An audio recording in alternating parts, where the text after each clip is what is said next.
दोस्तों नमस्कार। मेरे इस YouTube चैनल हिंदी कहानी पर पुनः स्वागत है। आइए आज आपके लिए एक नई कहानी लेकर आया हूँ। पति पत्नी का अनमोल प्रेम।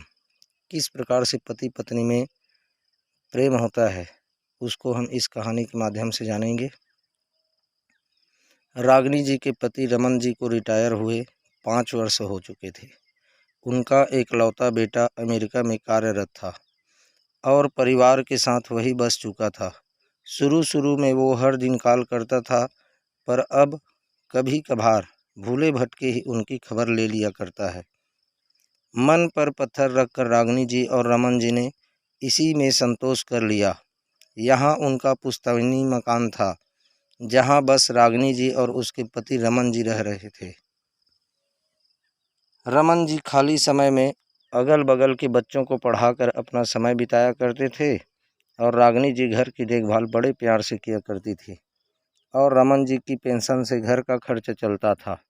रमन जी रोज़ सुबह मॉर्निंग वॉक पर जाया करते थे और तब तक रागिनी जी नहा धोकर चाय और नाश्ता बनाकर रखती थी। रमन जी के आने के बाद दोनों साथ में नाश्ता करते थे और फिर नित्य की दिनचर्या शुरू हो जाती थी। उस दिन सुबह से ही रागिनी जी का सिर कुछ भारी सा लग रहा था। रात होते होते उन्हें बुखार आ गया। वह किसी प्रकार सारे काम निपटाकर दवाई लेकर वह सो गई। सुबह उठी तो सर दर्द से फटा जा रहा था। उन्होंने आंख मूंदे मूंदे ही अपने पति को आवाज़ दी, पर कोई प्रत्युत्तर न पाकर उन्होंने आंखें खोली तो बगल में पति को नहीं पाया। वह समझ गई कि पति मॉर्निंग वॉक पर जा चुके हैं। एक कप चाय पीने की तीव्र इच्छा हो रही थी, पर शरीर में इतनी शक्ति नहीं थी कि वह उठकर चाय बना पाती।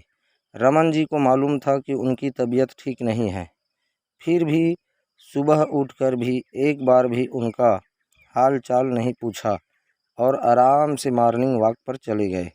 वह सोचकर उनकी आंखें भर आई कि इस घर को संभालने के लिए उन्होंने क्या कुछ नहीं किया।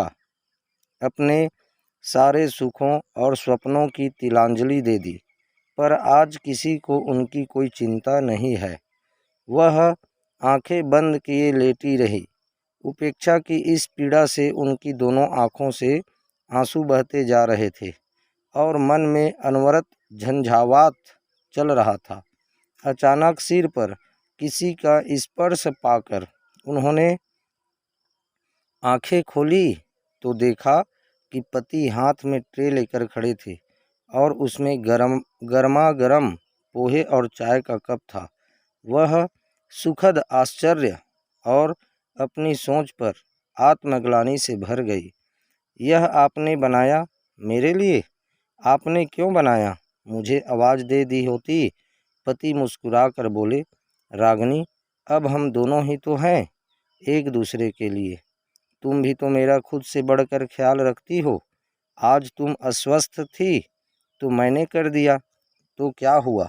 और मुझे तो तुम्हारा ख्याल रखना ही है, जीवन भर साथ निभाने का वचन जो दिया है। पगड़ी और मुस्कुराकर रागिनी जी की भीगी पलकें चूम ली और फिर शरारत से उनकी नाक खींचते हुए हंसकर बोले, और अब तो जन्मों तक पीछा नहीं छोड़ने वाला हूँ तुम्हारा, चाहे जितनी कोशिश कर लो। चलो चलें, अब जल्दी करो, नाश्ता करो, नाश्ता ठंडा हो रहा है, रमन जी ने प्यार से कहा। रागिनी जी ने प्यार से रमन जी को देखा और पलकें बंद कर इस अनुभूति को हृदय में सहेजने लगी। उन्हें ऐसा लग रहा था मानो आज सारा आसमान सिमट कर उनके आंचल में आ गिरा हो। दोस्तों, यदि यह कहानी आपको अच्छी लगी तो लाइक और कमेंट अवश्य कीजिए। साथ ही साथ यदि आप मेरे इस YouTube चैनल हिंदी कहानी को सब्सक्राइब नहीं किए हैं तो इसी प्रकार की और अन्य रोचक कहानियों के लिए मेरे चैनल को प्लीज़ सब्सक्राइब अवश्य करें। धन्यवाद मित्रों।